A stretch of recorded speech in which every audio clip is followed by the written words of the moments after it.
Auburn is not a place, it is a people. The loveliest village on the plains is more than a college sports venue, more than a university filled with historic buildings, more than a quaint little southern town.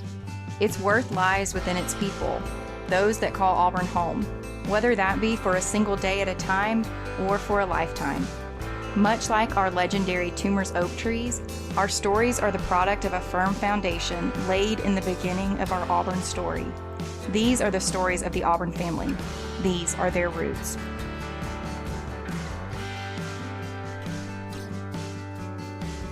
War Eagle Auburn family, and welcome back to Auburn Roots. This is our journey of exploring and sharing the stories of your Auburn family members. On this episode, we're going to be meeting another great member of the Auburn family. This time, we're going to be meeting someone who's fairly younger, and we actually haven't talked to a lot of people that are more closer. I know I sound old, people, but I'm not that old. Someone a little bit closer to my generation, someone who has got a very unique story in terms of how young they became a season ticket holder. I think that was probably one of the more intriguing things that kind of directed me towards talking to Scott Lowery. Scott, thank you for joining me on Auburn Roots. Hi, Kyle. Thank you guys for having me. I really appreciate it. I'm really excited. Of course, we have got to talk to one of the youngest people to ever buy, not just like have tickets willed to them by their parents or something, but one of the youngest ever to solely finance, whatever phrase you want to say it, buy themselves into the season ticket program for Auburn football. That is some commitment, my man. Yeah. And for the first year to be 2012, a 3-9 year was something else for sure. Definitely. Very special for you to kind of put all that together because, I mean, you got to show commitment, first of all, to do that at that young age, but commitment to buy in and then be like, have that season happen and just be like, oh, okay, was this the right choice overall? But we'll get into that more a little bit. I do always want to start a little bit back in the past. So we're going to put you on the I guess the therapy couch and tell me a little bit about, actually, let's start here. Tell me a little bit about yourself outside of Auburn. If you were going to put Scott into a nutshell about just where you're from, kind of where you've grown up and a little bit about yourself, what would you tell us? Yeah. So I grew up in a little town just north of Auburn in Lynette, Alabama. Born and raised from a family who we've all grown up here. Both my parents, my brother and I, we've all kind of stayed here nearby. Just a hardworking, brought up, taught to respect the value of hard work and to love Auburn really above anything else. So that's kind of where I'm from. I'm currently 26. I'm in the grad program here at Auburn in the Masters of Accountancy program, and we'll be moving up to McLean, Virginia next fall after graduation. Interesting. So I guess that you'll probably have to deal with the whole double dribble thing with those fans up there for quite some time. I was in an internship with the firm up there all of January and February, and my very first meeting in front of a bunch of UVA grads was informing them that they did in fact double dribble. That is awesome. That is some straight up commitment like that. Made a lot of enemies on day one, but it's all good. It's all good. So you grew up in Lynette. I think Correct. a lot of people, at least that would be familiar with where that is. How far outside of Auburn is Lynette, just for those that don't know? Okay, so I'm not familiar with mileage, but I know it's about 30 minutes north of here. Yeah. So it's the last exit before you crossed into Georgia. So you're basically Georgia. Do you get a lot of like Georgia fans in that region that kind of invade that space? Not really. It's mainly Auburn or Alabama in Lynette. You may have a few Georgia fans sprinkled here and there, but it's mainly Auburn, Alabama. See, I've found it's pretty interesting because here in Georgia, where I am, Auburn has invaded and like in vast numbers. I've never in my wildest dream thought here in Marietta, Georgia, where I am, that we would have this amount of Auburn fans here. You don't really find Georgia invading into Auburn's territory all that much. And it sounds like that's kind of what you said here for Lynette. I thought for sure that you would have just a little bit of a contingency trying to invade over there, but nothing really besides Alabama, huh? No, I had a dentist that was a Georgia fan, but that's about it. I think he was a Georgia grad too, so that kind of helped out a little bit. But no, it's mainly Auburn and Alabama. You may find a few LSU and Georgia sprinkled out throughout the town. Yeah, those are kind of the big ones that you throw out there in the SEC. They just kind of spread out, and Yeah. we I guess, grace whatever we go with our presence, but we call it like an infestation for Alabama and LSU fans. Yes, exactly. So you spent your entire life in Lynette, huh? Correct. Yeah, I just moved to Auburn officially about a month ago. So I still lived in Lynette my whole undergrad. Um, So tell me a little bit about Lynette. Like, what is the makeup of that, or how big a city are we looking at? What's it like? I want to say it has maybe, I'm probably completely wrong, but I want to say maybe 3 or 4 thousand population, just a really small town. I'm actually outside of Lynette in a little town called Fredonia. Nobody knows where Fredonia is, so I just say Lynette. Um, yeah, it's Lynette, Fredonia. I don't have cell service there. So uh, if that tells you anything about Fredonia, but no, Lynette, just a small, kind of like a mill town back in the day. The mill there was kind of the main thing for the city. Just a quiet little southern town. Little mom and pop locations, and really not much to see, but a lot of love and community there. So it sounds like it's not a shock when your family and you connect to the Auburn family. Does Not that at all. does that start from the very beginning? Was there any other hints or infestations from within your family for Alabama or anything like that? I had no choice from birth uh, to be nothing but Auburn. It goes back, goodness, generations, especially on my dad's side of the family. They had season tickets back in the 80s and 90s and stuff, and so it goes back for generations for Auburn. So we don't really allow outsiders in. I love it. I wish I could say the same for my family, but we've got a mainly Auburn family, but we got a few that have snuck in, like my mother. I love her dearly, but it makes it interesting at Thanksgiving time every year when we all get together and hash it out for the Iron Bowl. But Oh, that's for great sure. that you grew up in a family that is very focused on orange and blue. So at any point in your childhood, was there ever a moment where you decided or maybe tried to connect to something outside of Auburn? No, not at all. Um, no, I've never had any desire whatsoever to switch. Or, of course, growing up, that was during the Tommy Tuberville Iron Bowl years, so it wasn't that hard um, to necessarily pull for anybody else. So it's been pretty strong, pretty deeply rooted all these years. So I think that's something interesting you brought up there is that your childhood, your adolescence, and mine as well. So I can speak to that too. Is during a time of probably one of the highest success rates for the Auburn football program, which is the Oh yeah, lifeblood of the university. It's the life of the athletic. Everything's important here, but it would be stupid not to admit that football is king and drives the engine that is the car that is Auburn. But for sure. when you talk to your family members that try to tell you about what it was like growing up in the 70s, for instance, or the 60s, where there were these long streets in the Iron Bowl where Auburn was not successful, do you have like a sense of grasping how much more difficult that might have been for them? Oh yeah, I'm sure, especially during the I guess that those are the Bear Bryant days. Hmm. um, Hearing about how hard it was year after year with all the, like I said, in Lynette, it's, a lot of Alabama, a lot of Auburn. So hearing all that from the Alabama fans all those years, I'm sure it was pretty tough. My dad was actually at the first Iron Bowl here in Auburn back in 1989. So he got to witness Pat Dye bring the bear to Jordan Hare and beat him here. So I guess that was kind of the turning point um, where it wasn't as dominant. But yeah, for sure. No, it gives me a greater appreciation for what we have now, looking back on what all they had to go through.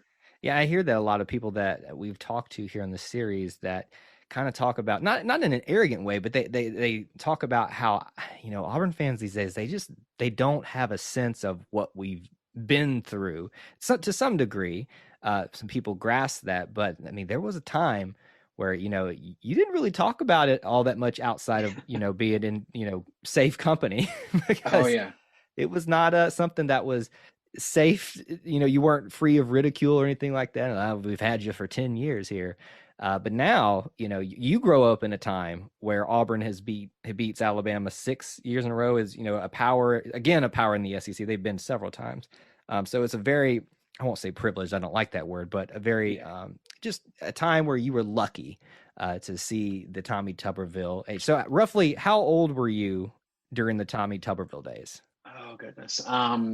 I would say probably 10 to 12 age range. 10 to 12. Maybe a little younger than that. So what do you remember most about that time from football games, moments, anything that sticks out to you from growing up in that time period? So unfortunately, I don't remember much about certain games. I do remember the '04 season, um, and then us going to the Sugar Bowl and how in my opinion we're cheated out of a national championship, but that's beside the point. And then going for the counting on the fingers every Iron Bowl, which one we were going to win next, and all that good stuff. But it wasn't really. I didn't actually go to any of the football games. We would watch them, but we didn't have tickets. And so the first game I actually remember was the 2010 SEC championship game. That's the first one I can remember going to. But I can remember everything from '09 up till now. Yeah. Well, it's funny that you're such an Auburn fan, a huge Auburn family presence, and yet you have never gone into the stadium or been to a game. Is it something that just never kind of interests you to actually go there, or was it just the opportunity wasn't there for you? The opportunity just wasn't really there. I do remember going to a game one time. We kind of got rained out and left early. I don't remember who we were playing, but I do remember that was my first time in Jordan Hare. But the first time I can actually remember being in Jordan Hare was the 2011 game. I want to say we played Utah State to open the season, and I remember Albie running out of the tunnel holding the crystal ball. That's my first actual memory of seeing a game in Jordan Hare and experiencing the atmosphere. That's a good one there. I have so many fond memories of that time period with Tommy Tuberville and what he brought to us. And obviously it didn't end great, but pretty much there's no coaches these days whose time ends up, well, I'll say that it usually ends up with a divorce from the program or something like that. We're going through that right now here. If I can date this podcast just a little bit with Gus Malzahn, the transition to Harsin. But you've had a time that is very lucky to see some I won't say unparalleled, but rare success rate that the Auburn football program had during that time. What about other sports? Was it strictly Auburn football for you, or did you get involved or at least get invested in other sports for Auburn?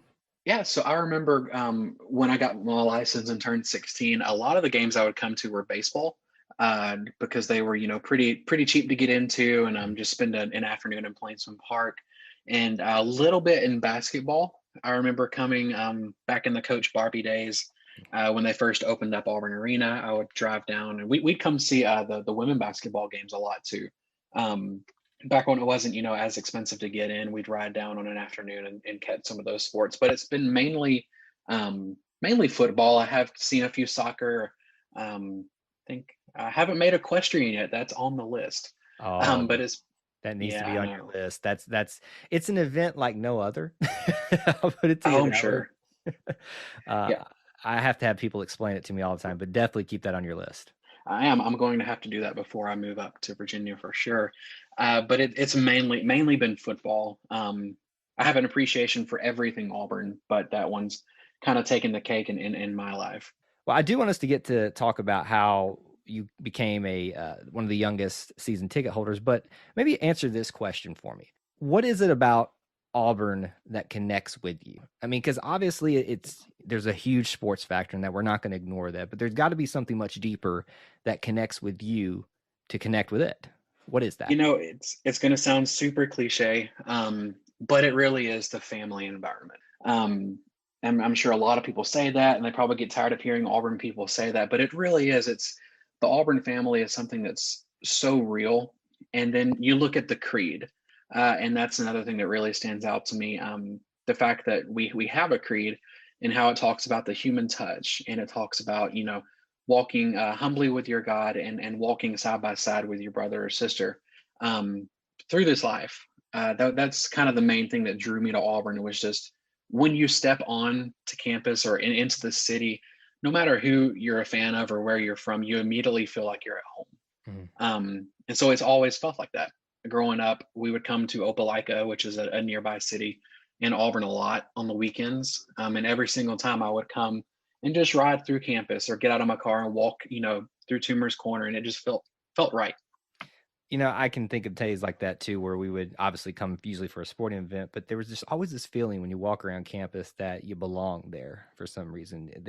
And the funny thing, I think you mentioned it too, even opposing fans. Now, of course, we're going to be a little rowdy from time to time and have some fun with each other, but never goes by a year that I don't hear from an opposing fan, we had the best time at Auburn. Like, everybody was well, mainly nice. I can't really speak for all the areas of frat parties and all that kind of stuff. Yes.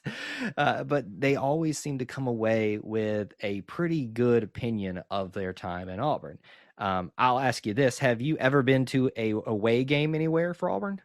I have. I've been to Alabama, Georgia, and LSU, So, and and then of course some bowl games. yes. Now that's a great. I'm glad you actually have had that experience range.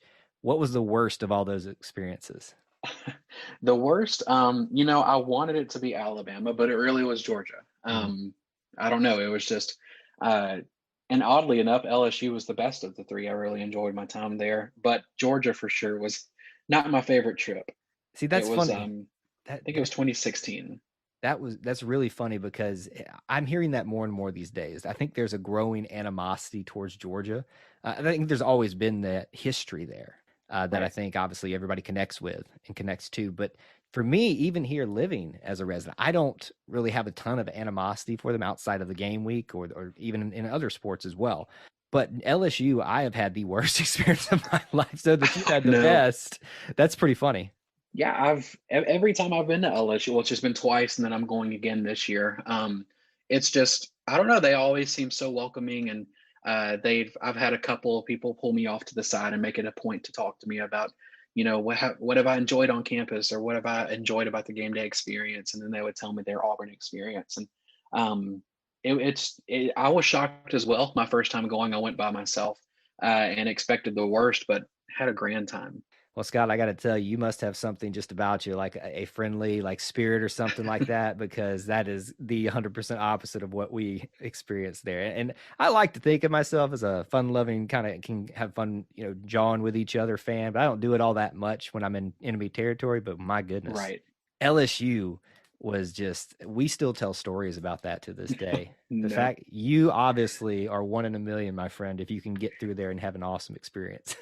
Yeah, my boss here on campus, she's an LSU grad, and so she would give me some tips and tricks on, I guess, how to steer away from those ones in every crowd, I guess you would say. Did you ever get yelled at? Tiger bait, was that thrown at you ever?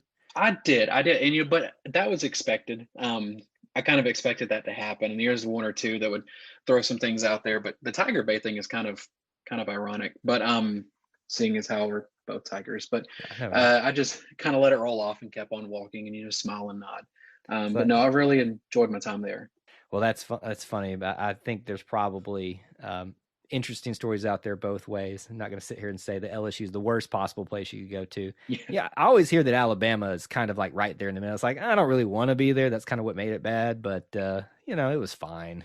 They're Alabama. yeah, We kind of know our place with them. right. Well, let's talk about how you became one of the youngest season ticket holders to actually like finance it themselves, pay for it themselves. Tell me how that comes about. What prompts you to do that? Yeah, so like I said, my first Auburn game that I remember attending was the 2010 SEC championship game, and of course that whole 2010 season was magical, but we never actually got to go into Jordan Hare.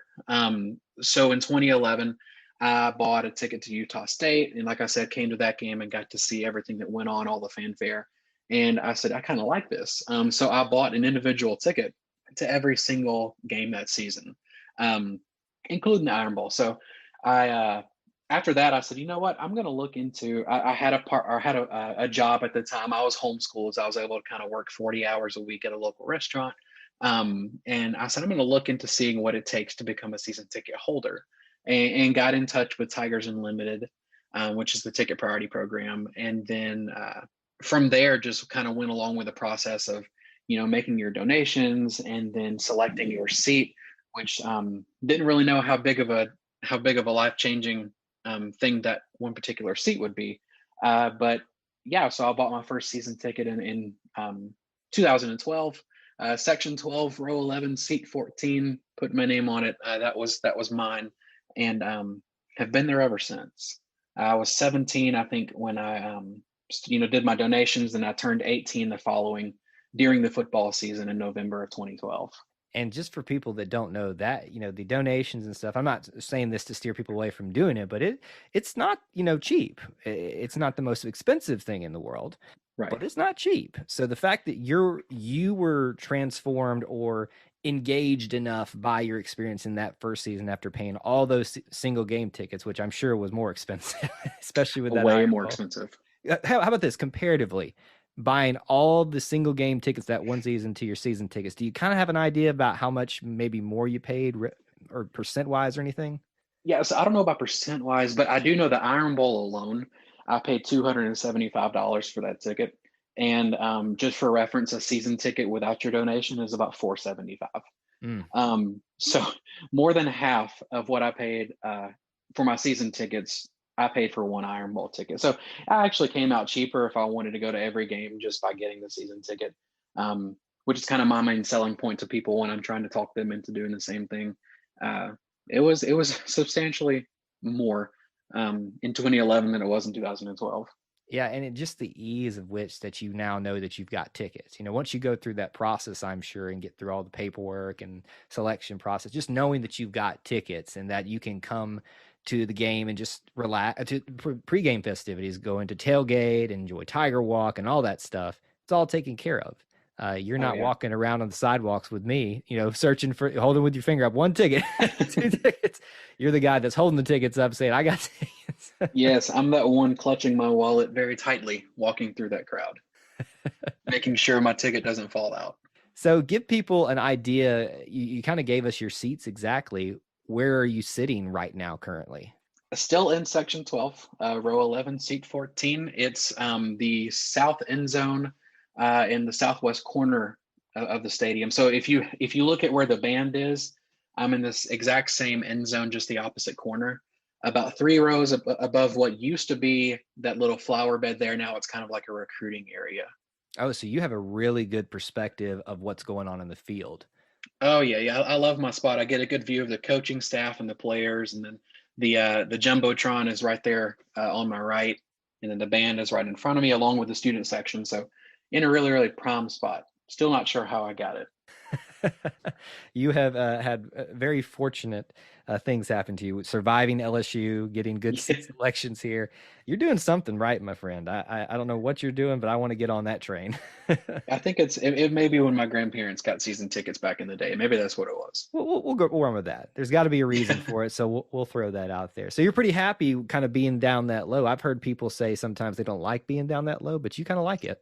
I love it. And then there's also the people that I'm with, and they make a world of difference. As I said, my first year was 2012. There really wasn't much to watch on the field. So we got to know each other a lot, and we've really became a family. I'm going to get the number wrong and leave somebody out, but there's like 6 or 7, maybe 8 of us that sit together. And I never plan on moving from that spot. We have a good view. We're about 11 rows up, so it's not too terrible. Especially when they're in our end zone. But yeah, we have the jumbotron when they get on the other side of the field, so we make do. Yeah, I've always debated what's the actual best spot in the stadium, and that doesn't sound like too bad of a thing, because even if it is a little bit harder to see at points, you've got a pretty good vantage point about what's going on actually on the sidelines, and you can actually see if there's a player injured going in. Can you actually tell if they're so there's advantages to being down in that area. But it sounds like you've got pretty good spots for people that are trying to understand the process of becoming a member of that program and to get season tickets. Was it a fairly easy process? It was super easy. Everybody in the program was extremely helpful. It's, you kind of start in early December making your donations. You have until the 1st of March. Really streamlined and seamless. At the end of March, they begin the seat selection process, and you do that when your time it comes up, and then pay in the month of May, and then you're set. You don't have to worry about anything else until August, when football season rolls back around, and then it starts all over again in December. But super easy and really simple to go through. So no regrets, no looking back and saying, well, maybe I did that a little bit too soon. Completely worth it, huh? If I hadn't have done it when I did it, I wouldn't be talking to you. I wouldn't be sitting in an apartment in Auburn right now either. So it was perfect timing. So it's probably the catalyst that led to some other Auburn parts of your story, just kind of pushing you to do other things, get involved in other things, right? Oh, absolutely. Well, then let's talk about that because you are an Auburn grad, and you've already mentioned that you're in grad school currently for accounting. Correct. But let's rewind the tape from where you are currently and tell me about how you actually got there. Were you planning on going to college? Were you always planning on going to Auburn? So rewind back to, I guess, high school and or earlier years. Nobody in my family outside of my dad, who went to a local technical college, went to, went had like a secondary, um, post secondary, anyway, like a college education. Got it. Post high school, I guess is what I was trying to say. Mm-hmm. And so we were just kind of, a hardworking family, do what makes you happy type thing. If you want to go to college, that's cool. If you don't, that's fine too. Just work hard for what you have. And so when I bought that season ticket, I was seated next to this person named Jenny Wakeford, who graduated in 1994 from the College of Business in the School of Accountancy. Didn't know anything about any of that at the time, but we got to know each other, like I said, a lot over the 2012 season. And in 2013, I graduated high school. I said a lot that I wanted to go to Auburn, but I really didn't have any plans for college after high school. Just wanted to get out and get a job in West Point, Georgia, which is right next to Lynette. Uh, and I was content, I was happy. And she, and into 2013, kind of started saying, you ought to consider college. Just, give it a thought. Just put, keep it in the back of your mind. And over the course of the next few seasons, she would kind of push it a little harder. You should probably consider college. And so 2016, I started at a local community college called Southern Union, just down the street in Opelika, and really no plans. Didn't really expect to get into Auburn, but I started there, and then she would introduce me to certain people here at Auburn that she knew in the School of Accountancy. And she would tell them, like, hey, remember this guy, he's going to be here someday. And so over the next couple of years, she convinced me to, maybe look at accounting. Here's the pros, here's the cons, and just give it a shot. And so applied to Auburn, didn't apply anywhere else, which in hindsight probably wasn't the best idea in case I did not get in, but thankfully I did. Declared accounting, and the rest is kind of history. It was, like I said, I had no plans of going to college whatsoever. And had I never have bought that season ticket in Section 12, I probably never would have. There was just no push. It was, like I said, do what makes you happy. Get a job and just work hard for what you have. Which kind of goes back to the first line of the creed, which is one of the things that drew me in Auburn, was believing in hard work. But yeah, if not for that spot, I never would have gotten to Auburn. I never would have been introduced to the people I was introduced to, and ultimately got the offer that I have now to go to McLean, Virginia, to an accounting firm after grad school. See, that's really interesting because I think not always, but a lot of time you have the reverse of the story. People become season ticket holders after they graduate, but because you became a season ticket holder before you even considered really making it a reality to go there, you're now an Auburn grad. That's just a unique part of an Auburn story that I haven't heard yet.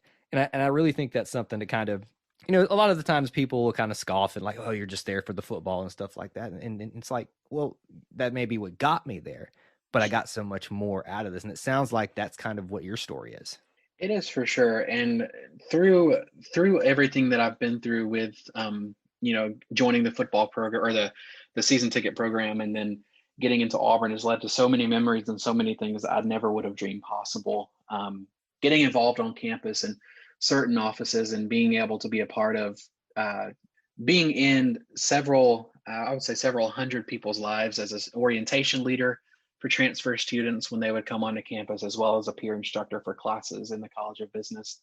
I've been able to share my story with a lot of other people who I hope are similar to me, in the sense that, they didn't really have plans to go, didn't think they would fit in at college. And look where they can go if they just have that little push. That's someone that tells them to give it a shot.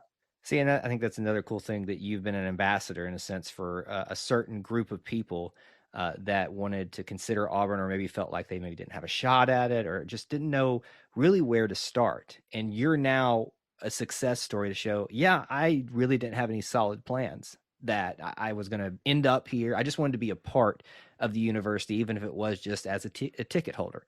But lo and behold, here I am now on campus representing this group of people. What do you think's like the biggest hang up for transfers, trying to decide, do I belong here? What do you think they've kind of run into? Yeah, it's we talk a lot about, well, when I was in the position, we would talk a lot about this thing called transfer shock, where you have your routine of doing things at your current institution, you transfer in, and oh goodness, it's a whole new world. My biggest hang up, especially for someone, I'm not old, but like someone my age who's a little older than the average sophomore or junior, was being in a room with 300 people who were 18, 19 years old, when the biggest class I've ever been in was 30 people. So that was the biggest thing for me. Yeah. And it was being homeschooled in a Christian school up till about ninth grade, then homeschooled after that. We, relatively small class sizes. And so I think that's one thing that transfer students kind of face coming in is, there are people who are already, I guess, have their spot solidified here. How am I going to make room for myself? How am I going to fit in? And they do ultimately. You get over that pretty quickly once you step onto campus and you feel at home immediately. But there is that kind of scare going in. So how did you make space for you or find your belonging there at Auburn? What was it for you that kind of, I know you had the football and you had a desire to be there, and you had, a friend that kind of pushed you in the right direction here. But when you get on campus, what is it that kind of, I guess is a good word, centered you there at Auburn? Yeah, getting involved was when I found my home on campus. I got involved with the transfer student orientation leader program. It's called Successfully Orienting Students, or SOS. And then I also got involved with the Office of Professional and Career Development, or OPCD. I would always tell our students at orientation that we love acronyms here on campus. As a peer instructor working under the director of the office. And when I found those people in those offices, they ultimately became a family. And that's when I knew, hey, I belong here. I feel at home here. All those insecure thoughts I had going in are gone. And that's also one of my biggest pushes to current students, is just to get involved, kind of step outside of your comfort zone a little bit, and you'd be amazed at what that'll do. So what other things did you get involved in on campus? Was there any other peer groups or things that you might have done while you're there? Not really. So during all of this, I was also working a full-time third shift job in West Point, Georgia, at a call center. So I didn't have too much time on my hands, but I did thoroughly enjoy those two positions on campus. With what time I had, being able to get involved with those, I didn't really have much time outside of having my own radio show called the Scott Spot on the radio station here on campus. And that was pretty much it. Okay, now we have to stop there and talk about that, because I can't let that go by. The Scott Spot there on the local student-led station. What did you talk about on that show? It was mainly music, a variety of all different kinds. You could hear 80s music, today's pop, or 90s country. Like it was, there was really no set thing. But yeah, no, Scott Spot from 12 to 1 on WEGL 91.1 FM every Friday afternoon. We'd love to have you join. It was a wonderful experience. Did you do you have like a favorite song that you tried to kind of play in there every once in a while, or was there something that you ever got requested too much? So my favorite was the 80s rock. So I would kind of throw Bon Jovi in there a good bit. Not try to drown the people with it, but my bias was showing a little bit and throwing those in there. As well as some Carrie Underwood. She's another personal favorite. So they got a pretty good mix. That is a pretty wide mix, my friend. It's a good one, but it's just two different styles and two different perspectives on things of what is music. And I would suspect that you probably played "Living on a Prayer" a lot for the Auburn fans, seeing how that's. Oh, absolutely, absolutely. I can imagine probably students just listening on campus, start, chanting it with you at the end. I don't even know how that started. I'm not sure either, but I was definitely fist pumping in the radio station. I can only imagine, Scott, what that scene was like, sitting there with all the equipment around you and still fist pumping in the air. Bet it was a high energy radio station when you were in that seat? Oh, it was just praying that I had my mic on mute. That's all I was doing. So you became a accounting major and an accounting graduate. By the end of all this thing, what pushed you to do the music job? So I've always been involved in music. I've actually played piano now for about 14 years. And so I've always just had a very deep appreciation for music that was kind of instilled in me by my parents. My mom is a huge Bon Jovi fan, which is why why I'm so fond of them. And then my dad with his kind of I guess 90s country type vibes. It was yeah, just from an early age, music was always going in the house. It was always a thing that I grew up around. It's something that I don't know. I guess I fell in love with at an early age. So I find it interesting that you go into accounting as opposed to something musically inclined. Was that ever crossing your mind to do that instead of accounting?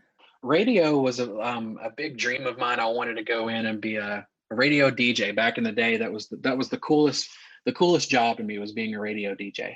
And then I kind of looked at my opportunities and what I thought I could do with my career, and it didn't seem like it would pan out too well. So kind of went over back to the business world and ultimately chose accounting. Well, and obviously you've got to do what's best for you and what you feel like you're going to fit best for the rest of your life, because obviously you're not just coming to Auburn just to get the experience of being at Auburn. I mean, admittedly, it's great in and of itself, but you're coming there to prepare yourself for the rest of your life, your career, what you're going to be doing. So you switch to accounting, or not switch to accounting, that's what you go in for, excuse me.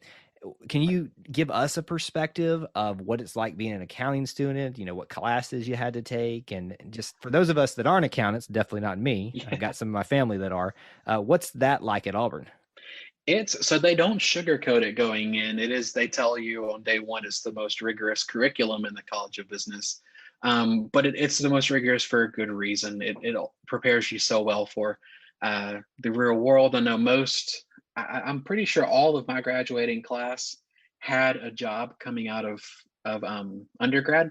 And then the master's program has about a 100% job placement rate. So they do an extremely good job of that, but it's a lot of difficult classes.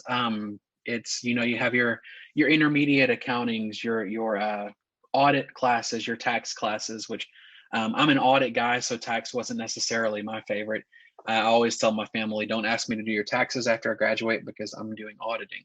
And just different things like that. But it's again, going back to that cliche thing of family, the School of Accountancy is their own little family. All of the professors are super invested in the students, and the students really, get along well. So it was like going into another one of my many families here on campus. While yes, it was difficult, we were all going through this difficult thing together, which made it a lot easier. What was the hardest class in that program? Goodness, the hardest class. I love Dr. Mathis to death, but Tax 2 was so difficult to me. I guess being an audit person, she was amazing. She's a wonderful professor, an extremely nice person, but Tax 2, man, it was a different world. Taxes just make my head hurt regardless. So the fact that there's a tax 2 at Auburn, I don't know how you do that, my friend. Yeah, so Tax 1 is like income taxes, Tax 2 is like corporate tax. Gotcha. So the next level of taxes. Yes, and That with wasn't that for you. oh yeah, for sure. And then with governments always changing, corporate tax will probably change, and it's just always something new. Oh my goodness. That's just making my head. I'm not a math person. I'll be honest with you. I do have a science-based degree, but I went to a science-based degree that requires as little math. In fact, I changed my major because I didn't want to deal with math. Yes. See, that's a common misconception about accounting people. Most of us are terrible at math. We just make good use of a calculator. That's if that makes you feel any better about the people doing your taxes. Well, I mean, I do frequent a calculator, so that does make me feel slightly better. Yeah, I'd be lost without it. Now, I don't want to ask what was the easiest class, but maybe what was the class you most enjoyed? I really, really enjoyed my audit class, but there was also a class called Accounting Info Systems, or if any accounting majors are listening, it's AIS. Again, another acronym. Those two classes, I guess, were had a lot of projects, which I really, really enjoyed. getting to use certain systems, but intermediate accounting one, which is like your first really difficult course in accounting. My professor, who is Miss Amy Murphy, she's become one of my mentors. Really, if I've never met someone so passionate about accounting as Miss Murphy, and just being in her class and experiencing all of that really made me appreciate it a lot more. And hearing her stories of what she's went through in her career, and learning those core principles and those foundational things, I guess really set me on the path to a successful career in or college career in accounting. Yeah. Well, I think we've got a good perspective of kind of some of your campus life and your academics. We do always need to bring it back to sports. What is some of the biggest moments or games that will stick out to you at being a student on campus? What are some of those? Right. So even though I'm a student, I still sat in my Section 12 seat. I've sat in the student section one time, but during my student time, I guess you could say, the 2013, I wasn't a student yet, but obviously that was memorable. During my time here as a student, I would say 2019 Iron Bowl. Just because, coming in, it was such a shootout the entire game. We never knew what was going to happen. And then the helmet pop off in the end zone, in the north end zone, will forever be etched into my mind. So that's probably my most favorite, I guess, football game experience during my time here as a student. That is definitely a good one. I do love me some Sean Shivers. I think everybody in the world now appreciates Sean Shivers after what he did. I can't even remember the guy's name, but his head probably is still ringing at this point. I've never seen such a little ball of fury just packed into one little unit. Legend has it the helmet is still flying. They haven't got it yet. Legend has it that it's probably getting closer to catching Chris Davis than the 2013 Alabama defenders. Yes. Oh man, we didn't even know what happened when we saw him catch the ball, but myself and Jenny Wakeford and her wife Rosemary Stewart, we just wrapped our arms around each other and fell over on the poor people behind us. Just so happy. We had no idea what happened. The whole stadium was happy, so we were happy. And then we got up and found out what actually had happened. So I'm assuming you made it out onto the field. We did. So sorry to the athletics department that had to pay that fine, but it was well worth it.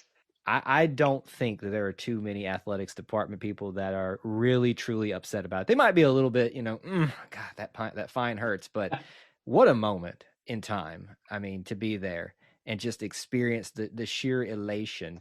And it sounds, we had like similar experiences. I actually never saw Chris Davis, get into the end zone because all I saw was the bottom of the dog pile that was happening in the student section.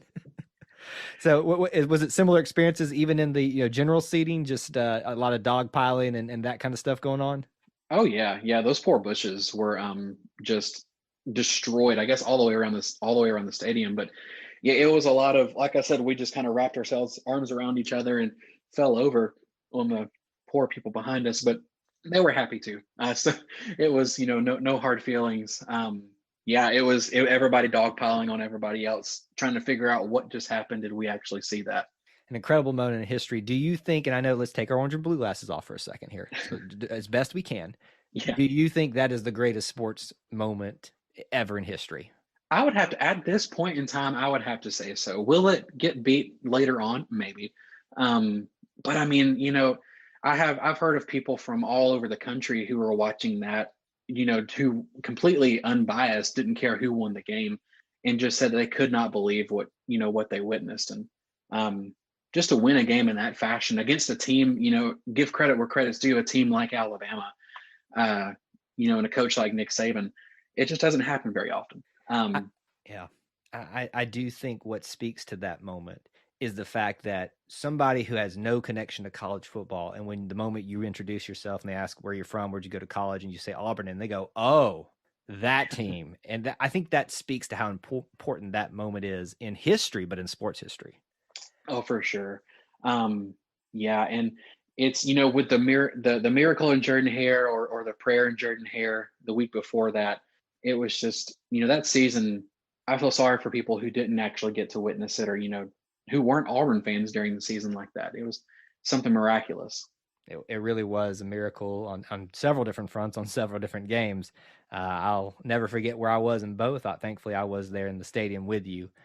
for that moment, particular the kick six. And yep, they're still chasing Chris Davis to this day. That's probably why They are. we don't get to see him that much, because he's still running from them. He is, and he's not stepping out of bounds either. Still not stepping out of bounds, no matter how much you think about it, Alabama fans. Last thing before we get into our final questionnaire, I know you were a very busy guy, and I think you epitomize the part of the creed that says work, hard work, because you had to do a full-time job, living away from campus during part of this, and going to accounting school, or at least going through that program. What part of the town around Auburn did you get involved in? Did you have like favorite places you frequented, or did you even have time for that? I didn't have much time for it in undergrad. Now that I'm in grad school and I'm kind of able to take a little step back and breathe a little bit, Mama G's is a staple. I know there's currently a war on Twitter going back and forth on Mama G's, but you can't go wrong with some nachos and Mama's love for me. Yeah, that's a good one. It's hard to beat going to Mama Goldberg's after a football game. There's a lot of great places to go and eat and spend some time just hanging out with friends. But it's hard to beat your mama's love. It is just so good. And I didn't mean this to be an advertisement for them, but I can't deny it. Shameless plug, some free airtime. Absolutely. And I have no qualms about that whatsoever. I will say my favorite part, I know we're kind of maybe nearing the end, but my favorite part of everything that did happen during my time here at Auburn was in 2019, around my birthday. I was able to send an email to Alan Green, our athletics director, just kind of thanking him and telling him the same story I've told you today, and asking if there was a chance if I could meet. I'm still a big Gus Malzahn fan. I was at the time, and maybe just meet him and Gus and get to talk to them both. And never expected them to respond, but in typical Scott's Life fashion, they did, and set up an appointment for my actual 25th birthday. They had no idea, and actually got to go and meet Coach Malzahn in his office and meet Alan Green and spend some time with them talking football and talking all things Auburn. They gave me birthday gifts and kind of signed a little card, and just couldn't have been nicer to this kid who had no reason to be nice to. No obligation to be nice to, but they took me in and really just epitomized the Auburn spirit, the Auburn family, and showed me a lot of kindness. And I would say, out of all my time here at Auburn, out of everything I've witnessed, that moment is probably one of my favorite moments. I actually have the picture of me and Gus and Alan hanging on my wall here in the apartment. That is a pretty special moment. What are you doing right, my friend? Because you have got something, you made it out of Baton Rouge with a great experience. You've had this happen on your birthday just by chance, and so many other things. Whatever you're taking, I need some of it, man. It's just, my goodness. I don't know. I guess I don't know who said it, but somebody said you miss 100% of the shots that you don't take. And I've kind of just taken that to heart. I mean, send the email, buy the ticket, speak to this person or that person, and you really never know where it'll take you. Absolutely. And especially when you're connected with a group of people like the Auburn family, we tend to look out for each other. We have a lot of different backgrounds and people come from different places, but the one thing that connects us all together is the orange and blue. And I know that's cliche and we can talk about family, but it really, really is. And it sounds like your story has been something that was almost the reverse of getting connected with football, but that got you to the university, and look where you are now, heading off to Virginia and to be there. Do you plan to stay there long term, or is that kind of something that's just the journey you're on right now? As of right now, that is the goal, to stay there long term.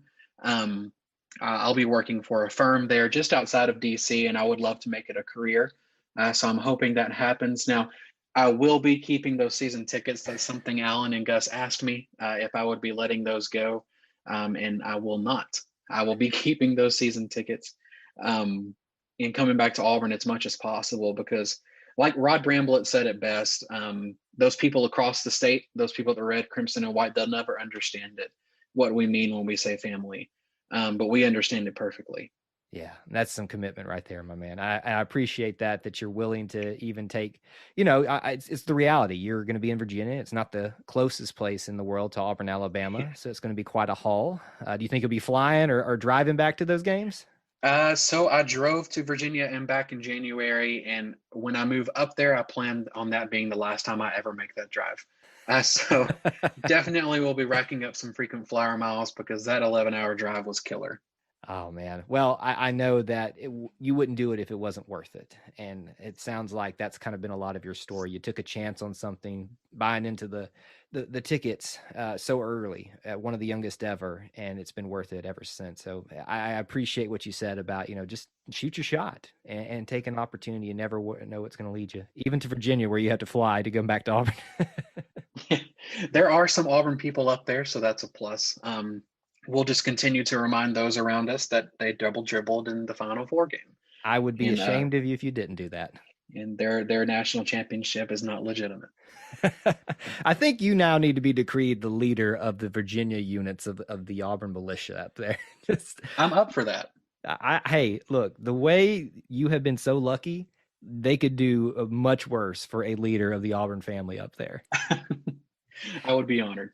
Well, I think this is a great time for us to start rounding out our conversation together and to do our not so rapid fire questions. A little bit of this and that, your favorite this. You probably already answered some of those, so it might be a little bit of redundancy there, but I do want to make sure that we get you through the full thing and you just kind of round out your Auburn story. So if you're ready, we will get started with those. Yeah, let's go.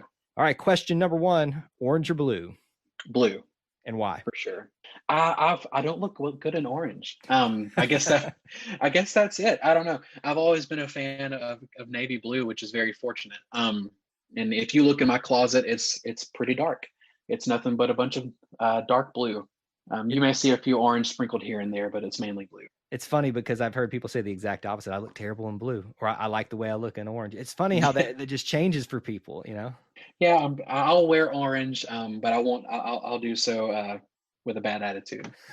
So, are you one of those rebels when they say wear orange that wears blue?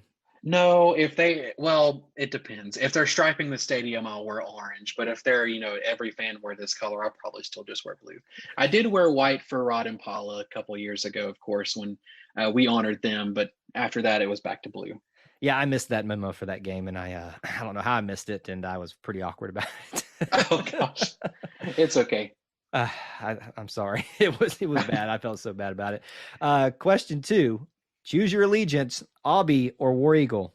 Oh my gosh. Dang. This is a hard one. I'm gonna say Aubie. Just because who doesn't love Aubie?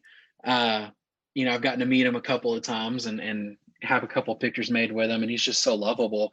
But then on the flip side of that, War Eagle, man, every time they release the Eagle from above Section 12 where I sit or from the flagpole, it's instant tears. Every single time, it's like the first time.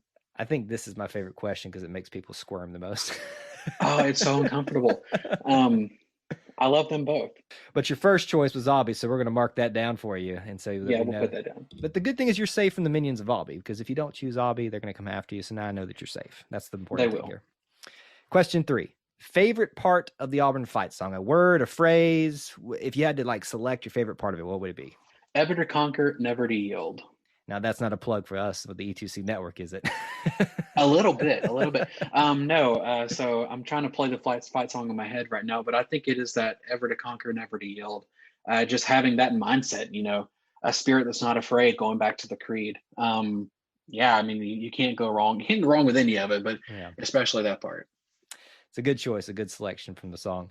Question 4, your favorite Auburn athletics program? Football would have to be number 1. No disrespect to the others. I love them all, but football has been a life changer and a lot of good memories there. I like the honesty because I caught a little bit of you caught up there just for a second, just to kind of really think about it. So if you had to pick another one, what would it be? So probably basketball. You can't beat the environment there, the jungle. I did get to sit in the jungle for the first time before COVID hit. And it was just, such a wild experience of what Coach Pearl is building or has built here and continuing that on. But baseball, I probably understand the most about baseball out of the 3. But as far as atmosphere goes, I really love an afternoon or evening in the arena. It is an incredible atmosphere, and it's only gotten better as Bruce Pearl's been here longer. It has. Question 5, your favorite Auburn athlete?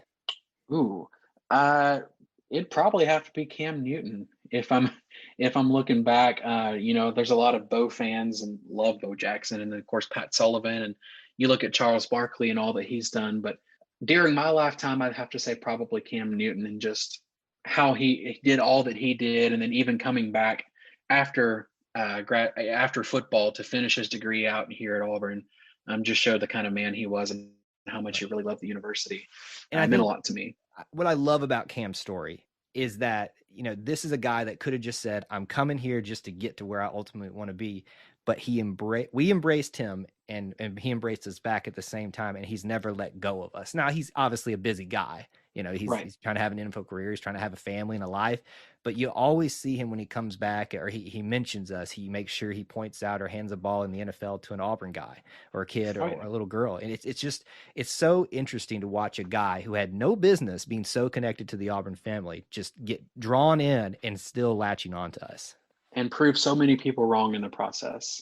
Absolutely. It's just it's a great redemption story for him, and obviously want to see him end his career strong in the NFL. I'm not saying he's going to end it, soon. Hopefully not. Right. But he definitely could. I'd love to see him have a really strong finish. I think Cam's got some things up his sleeves for us. Oh, I would bet so. Well, he's in a good position there, being in a good NFL. I call it program, but I guess company would be a better way to look at it. The NFL. He's got a good coach with him, so if they can get it righted, that's definitely the team to do it. Your favorite coach of all time for Auburn? It'd have to be Coach Gus Malzahn, just because of the man that he is, and the way that he led the team on and off the field. And like I said earlier, the kindness that he showed to this kid who he didn't know from Adam, taking the time out of his day, and then remembering me when I would bump into him in public. He would always, because of him, I'm a big vest guy. And so he would always compliment the vest. I don't know. He's just some of the most memorable moments of my time at Auburn is because of Coach Malzahn, and then Miss Christie as well, his wife. Just you'd be hard pressed to find better people. Absolutely. Great representatives of Auburn. Even though they're not here, that doesn't mean they're not still part of the Auburn family. I'm glad to know that we have them as part of our little unit. Question 7, your favorite non-athletics Auburn person / celebrity. It can be a family member, but anybody outside of directly associated with athletics. This is my favorite Auburn person. Tim Cook, the CEO of Apple. Really, I think just because of the same way as Cam, kind of, not having any reason really to come back here or to show, your affiliation with Auburn. If you go to his Twitter bio right now, it's got Auburn football and basketball in his Twitter bio. And the credit he gives Auburn for where he's at today. And then Octavia Spencer, she's an actress, so shout out to her as well. She threw a party for us for the Ole Miss game last year here on campus and sent us a message and all that. And those two seem to really give a lot back to Auburn, and I appreciate both of them.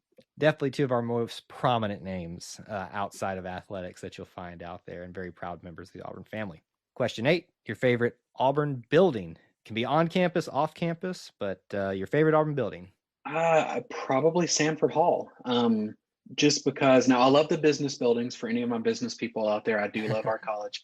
But Sanford Hall is just spending an afternoon on Sanford lawn.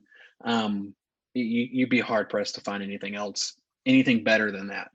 Grab you a Toomer's lemonade, spend an afternoon listening to the bell tower and all of that. It's a wonderful thing. If you can time it right, like you said, with the Toomer's in your hand, on a lawn on maybe say a 75-degree evening with a slight breeze coming over, and that bell tower goes off at the right time, you won't ever leave. No. I'll be upset when it's over. But that describes my perfect afternoon, my ideal afternoon right there. That is a beautiful thing right there. And I gotta go do this tomorrow now. Yeah, I'm gonna go sit. It's gonna be raining tomorrow, but I'm going to go sit on Sanford lawn. I don't care. He's gonna be that random dude out there just in the rain sitting there, and we won't judge you at all. No, not at all. I think we answered this one already, but let's ask it and see if there's anything else. Number 9, your favorite Auburn place to eat. Auburn place to eat. Love Mama Goldberg's. That's probably, if you're thinking of local places. Can be anything. I will accept it if it's not local. Oh, okay, cool. No disrespect to my Mama Goldberg's people, but I do love Makata. It's a hibachi place nearby. Goodness, you can't. Had it last night actually, and last Friday. Love some hibachi food. So Makata is definitely top of the list. I don't know if you've ever been there, but if you haven't, you should definitely give it a shot when you get back to Auburn. can honestly say that's the first time we've had that one suggested. We've had a lot of a variety here on this question, surprisingly. I mean, we do obviously get a lot of Mama Goldbergs, a lot of Niffers, Amsterdams, that type of the traditional ones that you hear for Auburn. But that is still one of the unique ones. I forgot about Niffers. Oh wow, that changes the game. Does it? Okay, we'll stick with the Mikado. But Niffers and Mama Goldbergs are very, very high on the list. It's one of those things that I have to kind of check them off, especially I haven't been to Auburn in a while. I got to hit at least one of them. If you haven't been to Niffers lately, they have a sandwich that's called the Bramblet. Obviously named after Rod and Paula. It's amazing for obvious reasons. I did see them promoting that, and it looks very good. So I'll have to go try that. Question 10. Your favorite Auburn tradition. It can be sports, non-sports, your personal tradition, but your favorite Auburn tradition. My favorite Auburn tradition, I would have to say probably, Tiger Walk's a great thing, but I can't remember what they call it. It's the Spirit March in Four Corners, I think is what it is. Yep, you got it. Awesome. Where the band breaks up into 4 parts and marches down to, I'm going to get the names of the roads wrong and people are going to kill me. But is it Donahue and Sanford, I think? I believe it's Heisman Drive, I think is what I could be wrong, but I think it's Donahue and Heisman Drive is where the two collect, but don't quote me on that. Me neither. But right outside the stadium, the band meets and, the drum major climbs on a ladder there and they just go through several of the Auburn songs with fans everywhere. Albie's there, the cheerleaders are there, and you can kind of walk with the band as they march to the intersection and just, people are walking up the ramps of the stadium because the gates have opened at this time and they're kind of stopping and looking over to see what's going on. And it's just an amazing experience. I am so glad you suggested that one because it is one that has grown in my love in the last recent years, to be honest with you. And it's one I think gets overlooked because of Tiger Walk was just before it. And people want to move into the stadium, but you want to get hyped for the game, stay for Four Corners in the Spirit March. Right. Everything that's in the stadium will still be there when you get in there. Stay for the Spirit March in Four Corners. Yeah, it's more intimate of the pregame festivities that happen, as they're kind of marching into the stadium. You get if you time it right and kind of position yourself a front row seat to what the people are watching in the stands in the stadium. Oh yeah, it's amazing. All right, question 11. Your favorite Auburn memory. Favorite memory. It'd probably have to be, even though I talked a lot about the 2013 Iron Bowl, I'd probably have to say the Georgia game that year. After we won that game and we had that was the game that everyone was supposed to wear orange. I did wear orange that game, and we laid on the bushes when there were actually bushes there right over the handrails, and five of us kind of laid back on the bushes and had somebody take our picture. The 5 of us to sit together, and that was a wonderful experience. And then that's probably my favorite. It's hard to choose, but that's one of my favorite memories. My goodness, with your story, I don't know how you picked just once, but you did a good job there. There's the story of the soggy nachos and the story of the rally pants, but we'll save that for another day. Yeah, I think we'll have to have you back on for another one because now I'm intrigued. Sounds like it could take us a minute. Question 12, your final one. Describe Auburn to me in one word other than family. Oh man, home. And why? Well, it kind of goes back to, goodness, we say family so much and I don't want to overuse it, but stepping onto campus, you just feel completely at home. Whether it's the Sanford bell tower chiming, or it's the breeze that blows through campus, or it's the friendly war eagle from this stranger you've never seen before, but who feels like family to you. It's no matter where you're at in the world, you meet somebody from Auburn and you feel at home. It's kind of universal, no matter where you're at, there's always that feeling, whether you're on campus or not. That's a great way to wrap it up and just kind of get a bow tied on what is a very unique and special Auburn story. And we are so appreciative that you would sit down for us for a little bit and kind of just rehash it with us. And I hope you enjoyed it as much as we have enjoyed just hearing from you and learning a little bit about what's Auburn's been like through your eyes. Oh, I enjoyed it. Thank you guys so much. Thank you all for listening to this episode of Auburn Roots. We hope you enjoyed learning about Scott, learning about his Auburn story, and hopefully a little bit of his luck will rub off on us. My goodness. I mean, I'm not living right. That's all I know after this one. But we hope that you enjoyed listening. There'll be many more episodes in the future. Until we talk to you again, War Eagle.